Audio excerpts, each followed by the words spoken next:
សួស្តីអ្នកទាំងអស់គ្នាថ្ងៃនេះខ្ញុំធ្វើបទបង្ហាញអំពីការប្រើប្រាស់ Center Client ជាមួយនឹង Node.js ដែលភ្ជាប់ជាមួយនឹង MySQL ជាដំបូងយើងត្រូវមាន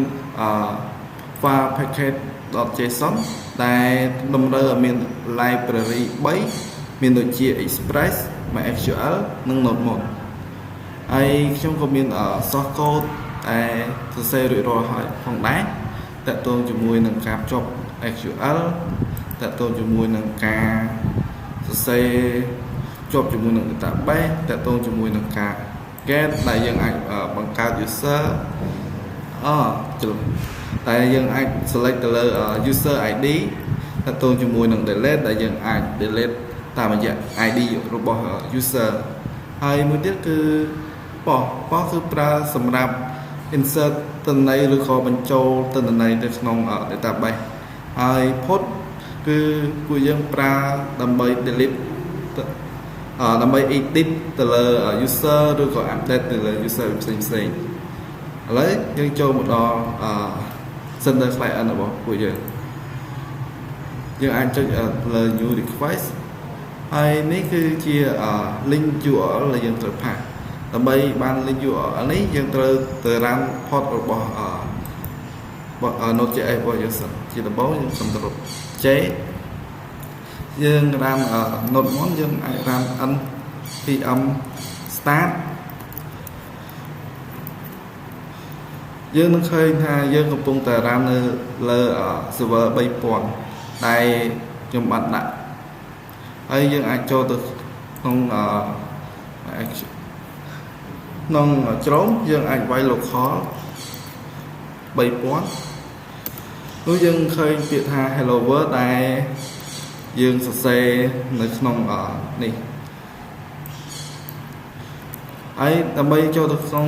user យើងគ្រាន់តែឆ្លាស់ user នោះយើងឃើញ database ដែលយើងបានភ្ជាប់ជាមួយនឹងវាហើយដើម្បីយកវាមកប្រើប្រាស់នៅក្នុង Center Client យើងគ្រាន់តែ copy link នេះយកមកផាសនៅក្នុង Center Client អូខេយើងចូលទៅក្នុង Center Client យើងចុច new request ហើយយើងផាសនេះចូល URL ចូលយើងអាចឃើញ result របស់ពួកយើងហើយនៅពេលដែលយើងចង់ specific ទៅលើ ID យើងគ្រាន់តែវាយ ID របស់ user ណាមួយអញ្ចឹងទៅយើងអាចចុច send នោះយើងឃើញវាបង្ហាញតែ ID របស់ user នឹងមួយហើយនឹងជាមួយនឹង Gmail ជាមួយនឹងឈ្មោះជាមួយនឹងអាយុឬក៏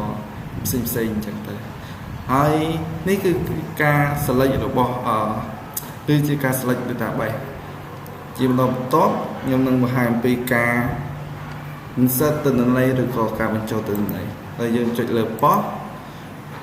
យើងចូលទៅកាន់ user ធម្មតាយើងចុច save save ចុច body sorry អ្នកគ្នាហើយយើងចូលទៅម្ដងទៀត save យើងចូលទៅកាន់ប៉ោះដើម្បីបញ្ចូលទិន្នន័យឥឡូវយើងដើម្បីបញ្ចូលទិន្នន័យយើងចូលទៅកាន់ body ហើយយើងអាចset ចូលទិន្នន័យតាមរយៈការសរសេរបែបនេះយើងអាច copy បានដើម្បីឲ្យមានភាពងាយស្រួលក្នុងការបញ្ចូលហើយចំពោះ ID នេះគឺវាជា primary key auto increment អញ្ចឹងយើងមិនបាច់ចាំបញ្ចូលវាម្ដងទៀតទេយើងលុបមកវាហើយយើងអាចដាក់មានដាក់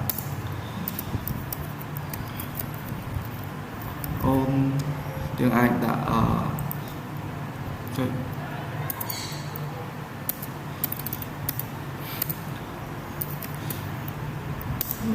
ចំពោះ email យើងអាចដាក់ចំណាំ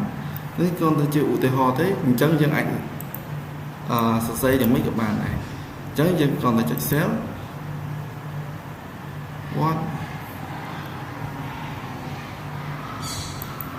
សំទោសអ្នកនរគ្នាដោយសារតែយើងច្រឡំដាក់ចុចអញ្ចឹងយើងមិនបាច់ចម្លាក់គ្មាននេះទេ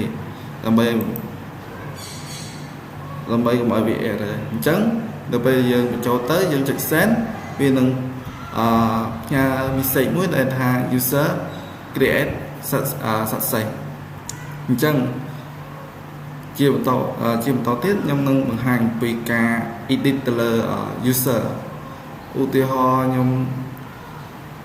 ទៅ get ខ្ញុំ select ទៅលើខ្ញុំនឹងមើល ID ដែលខ្ញុំចង់ edit អញ្ចឹងខ្ញុំឃើញID លេខ 4 ដែលខ្ញុំចង់ edit អញ្ចឹងខ្ញុំចូលទៅកាន់ ID ទី 4 get ជាដំបូងយើង get សិនមករួចហើយដើម្បី edit បានយើងត្រូវចូលទៅកាន់ put ហើយយើងអាចedit បានហើយគឺយើងអាចសរសេរនៅក្នុងនេះ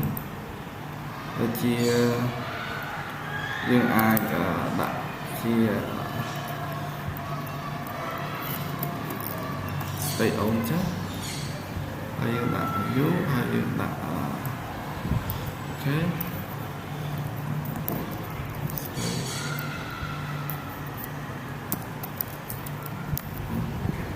ហើយយើងចុច send ទៅនឹងឃើញពាក្យថា update success អញ្ចឹងដើម្បីនេះខ្ញុំនឹងចូលទៅ get ដើម្បី select មើលថាវា update បានដែរឬអត់អញ្ចឹងវា update បានពិតមែនអញ្ចឹងជាបន្ទាប់ខ្ញុំនឹង demo តាក់ទងជាមួយនឹងការ delete ក៏យើងតាក់ទងជាមួយនឹង ID ដែរតាក់ទងមួយ ID ដែលយើងចឹង delete ទៅលើ ID ទី 5 យើងក៏ជាដំបូងយើង test សិនយើងដាក់ ID ទី 5 នេះយើងឃើញ